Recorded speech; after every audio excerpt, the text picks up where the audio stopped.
naman akalain na hindi ko rin inaasahan pa. Narito tayo ngayon upang matunghayan ang nagiinit, nagbabaga at talaga namang usap-usapan at nagtitrending na latest issue ni Ate Erica. Sa pagpapatuloy ng ating istorya ay nag-live nga muli si Kalingap Val Santos Matubang dahil pag-uusapan nila muli ang issue ni Ate Erica. At ngayon ay mag-focus nga sila sa kapatid ni Ate Erica na si Sheila May. Sapagkat hindi naman lingid sa kaalaman ng lahat na mayroon ding issue si Ate Erica kasama ang kanyang kapatid na si Sheila May sa pagitan ng kanilang lolo at mga kamag-anak na iniwan daw nila pagkatapos nila makapagpatayo ng bahay. Sa mapagpalang gabi po sa ating lahat. Shout out! Ay po mag-live sa ating pong official YouTube channel, Val Santos Matubang.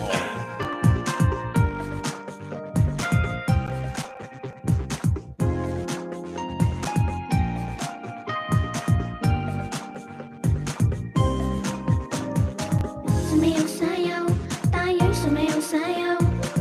Limutin na ang mga problema. Indak-indak ating mga paa.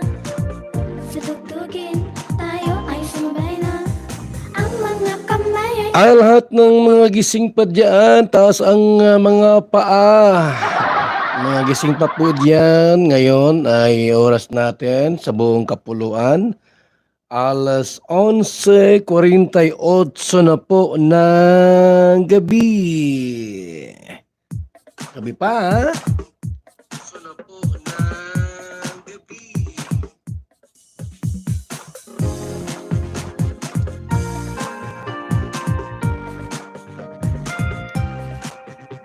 Mga gising pa dyan. Abay, magkape-kape muna kayo. Tayo po ay gising ba po? Hirap matulog ng gutom. Kaya alam niyo po mga kalinga bakit may 7-Eleven. Nauso ang 7-Eleven, no? Kasi doon sa mga taong hirap matulog pag gutom. Kaya dapat may 7-Eleven. Meron kayo sa Hong Kong, 7-Eleven. Dami ng 7-Eleven sa iba't ibang bahagi ng ating bansa. Okay, bago po ang lahat, isang mapagpalang umaga sa magising pa po kay Erica Alpon Vlogs, Arlene, shout out, Susan, Sulatan, magandang evening, Jen Kasakiti, Ati Daday, and Rina's Community. Hello rin po kay Kuya Ken's TV, shout out. At also kay BG. Dito nga ay pinapakita ni Kalingap Val na marami daw silang papabahayan sa buwan na iyon. Meron nga silang 5 na beneficiaries na papabahayan. Talagang patunay lang ito na talagang tumutulong si Kalingap Val at walang sawa ang kanilang pagtulong at suporta sa mga tao na nangangailangan. At ang focus nga rin ni Kalingap Val ay ang mga matatanda o senior Also na. kay BG, Vilangers Vlog, and Bel Santos, kay Inday PB, Inday Siva, shout out sa ating lahat. Magandang morning, evening, at afternoon. ang mga kamay ay ikaw ay kaway. Ang iyong katawan Mga kalingap usa, duha, tulo, upat, 5. 5 pabahay po sa buwang ito. Hindi pa tapos ang buwan ng Mayo. Tandaan nyo po, ngayon ay ang Mayo 14 pa laang, kalagitnaan ng Mayo, pero po mga kalingap, 5 pabahay po ang ating i-ribbon cutting. Kay Carla, tapos na, di ba? Tapos bukas, ining kay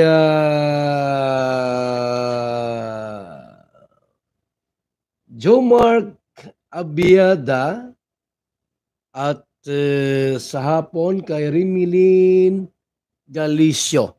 Babae ni Sam Asley, mga kaibigan. At kay Daniela po, ginawa na po yung Certificate of Housing Award pang 225 na po. Ang pabahay po ng Team Kalingap. Saan ka pa? Sa Team Kalingap na. Maraming pabahay po tayong ginagawa mga Kalingap, mga kaibigan, ha? Kaya po magmahal ang Team Kalingap. Pabahay po ang ating target na itulong sa ating kababayan. Ay, shout out muna. Hello kay Jinjan TV. Good morning. Ayumi Yoshikawa, good morning. Kalingap Marky Vlogs, good morning. Zoatos, good morning. And Dolores Dumondon, maayong buntag po sa lahat.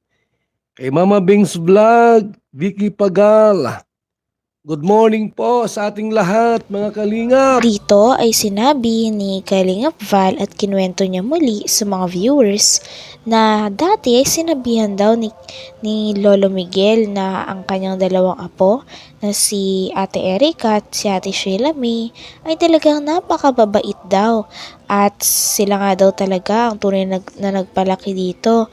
Kaya naman nagulat nga sila Lolo Miguel dahil ng pagtanda nito ay nag-iba daw ang kanilang ugali at parang wala daw silang utang na loob sa sariling pamilya nila na nagpalaki sa kanilang dalawa. Tubang, mga Kalingap. Umiiyak na po si Sheila May. At nandoon yung yung tinatawag na awa sa kanyang lulo. Ayon sa source na nakausap ko. Ito mga kapatid po, kahit paano ay meron niyang malambot na puso ay may malambot na damdamin. Siyempre po, sabi ng lolo, abay, lumaki sa amin yan, yung apo ko na yan. Dito na nagtanda yan. Nagkaedad yang dalawang yaan. Anong nangyari sa kanila? Winakwak po, mga kaibigan. Bukas po malaman nyo kung sinong wakwak. Mag-aakala ko ang wakwak pangit. At may sungay. Di pala. May wakwak palang maganda.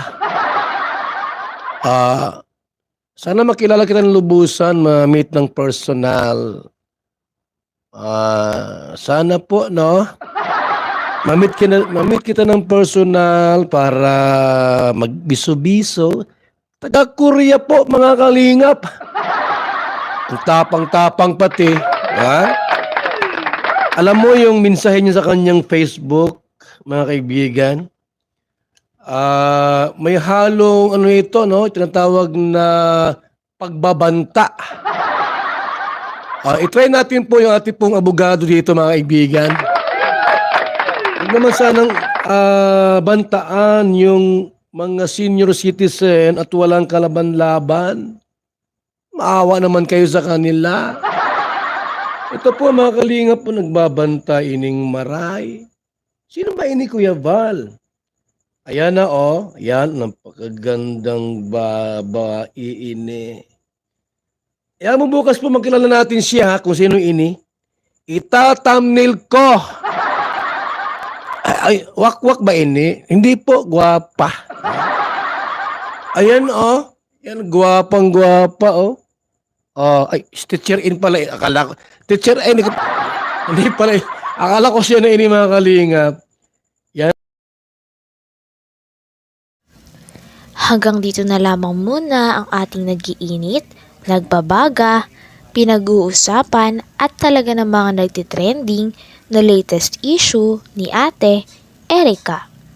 Maraming salamat sa inyong panonood. Hanggang sa muli. Bye!